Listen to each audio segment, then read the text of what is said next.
Assalamualaikum warahmatullahi wabarakatuh. Halo anak-anak soleh dan solehah. Apa kabar kalian? Semoga kalian sehat selalu dan siap menjalani hari ini dengan menyenangkan. Kembali belajar akidah akhlak bersama Bu Fatimah. Hari ini Ibu akan melanjutkan materi akhlak terhadap binatang dan tumbuhan. Jadi simak videonya dengan baik ya. Materi yang akan kita pelajari hari ini adalah kerusakan lingkungan hidup binatang dan tumbuhan dan juga hikmah apa saja yang akan kita dapatkan jika berakhlak baik terhadap binatang dan tumbuhan. Kerusakan lingkungan hidup menyebabkan rusak pula kelangsungan hidup binatang dan tumbuhan. Kerusakan lingkungan hidup dapat disebabkan oleh bencana alam, misalnya gempa bumi, gunung meletus, tsunami, badai, banjir karena hujan, dan sebagainya. Kerusakan lingkungan hidup banyak juga yang disebabkan karena perbuatan tangan-tangan manusia yang tidak bertanggung jawab. Disadari atau tidak, ketika memanfaatkan kekayaan alam, manusia sering menimbulkan kerusakan lingkungan hidup. Nah, misalnya di sini ada contoh gambar ikan yang mati dan juga air laut yang meledak. Nah, itu tuh tidak tiba-tiba seperti itu. Tapi ikan mati di sana itu banyak para pengambil ikan yang mengambil ikannya itu dengan menggunakan racun. Jadi pelaku tersebut tidak mau repot, tidak mau capek, akhirnya dia memberikan racun di sekitar perairan tersebut. Nah, yang membuat ikan-ikan di sekitarnya mati. Akhirnya dia mudah mengambil ikan dengan jumlah banyak. Padahal hal itu amat tidak baik.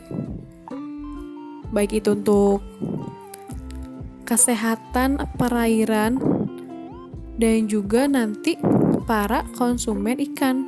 Karena jika ikannya diracun, otomatis kan ikannya itu mengandung racun di dalam tubuhnya. Nanti ketika dia makan manusia, manusia pun akan mendapatkan dampak buruk terhadap kelakuan dari si pelaku tadi. Nah, selanjutnya ada juga nih yang mengambil ikan dengan menggunakan bahan peledak. Nah, itu pun tidak diperbolehkan. Mengapa? Karena bisa jadi merusak ekosistem di sekitar laut tersebut. Contohnya bisa merusak terumbu karang.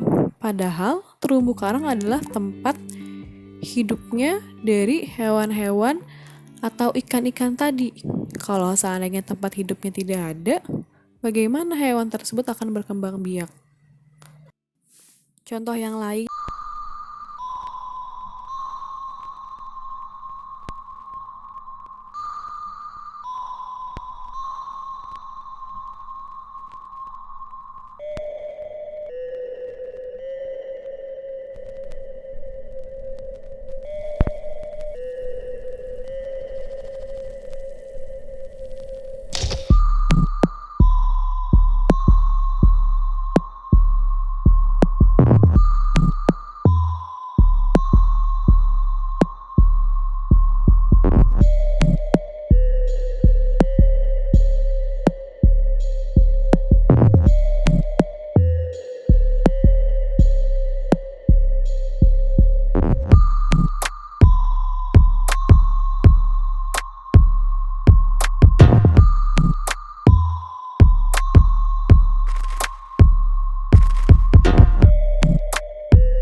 Mudahnya, jangan kita lakukan hal-hal tersebut. Yang paling utama adalah jangan membuang sampah sembarangan. Baik itu ke pinggir jalan ataupun buang sampah ke kali, itu adalah hal yang tidak diperbolehkan. Buanglah sampah pada tempatnya. Atau biasanya kan ada petugas sampah yang berkeliling. Nah, kita rapikan sampah kemudian kita berikan kepada petugas tersebut agar sampah tidak berceceran kemana-mana yang dapat berdampak buruk bagi lingkungan hidup kita. Jika kita bisa menghindari bahkan tidak melakukan hal-hal yang tadi sudah Ibu jelaskan, maka kita akan mendapatkan hikmah atau manfaat dari akhlak baik yang kita lakukan terhadap binatang dan juga tumbuhan. Manfaat dari berakhlak baik terhadap binatang dan tumbuhan diantaranya, yang pertama nih, dapat melestarikan hubungan manusia dengan lingkungan hidup, baik itu dengan binatang maupun tumbuhan. Kemudian, dapat mengendalikan pemanfaatan SDA, yaitu sumber daya alam secara bijaksana, sehingga kita ikut menjaga keseimbangan ekosistem. Kemudian harus diingat nih, manusia itu tugasnya adalah sebagai khalifah atau memelihara lingkungan hidup yang sudah Allah Subhanahu wa Ta'ala berikan kepada kita, agar kita bisa tetap hidup di muka bumi ini. Karena jika kita bisa melakukan atau berakhlak baik terhadap binatang dan tumbuhan, kita bisa memberikan dampak baik terhadap generasi yang akan datang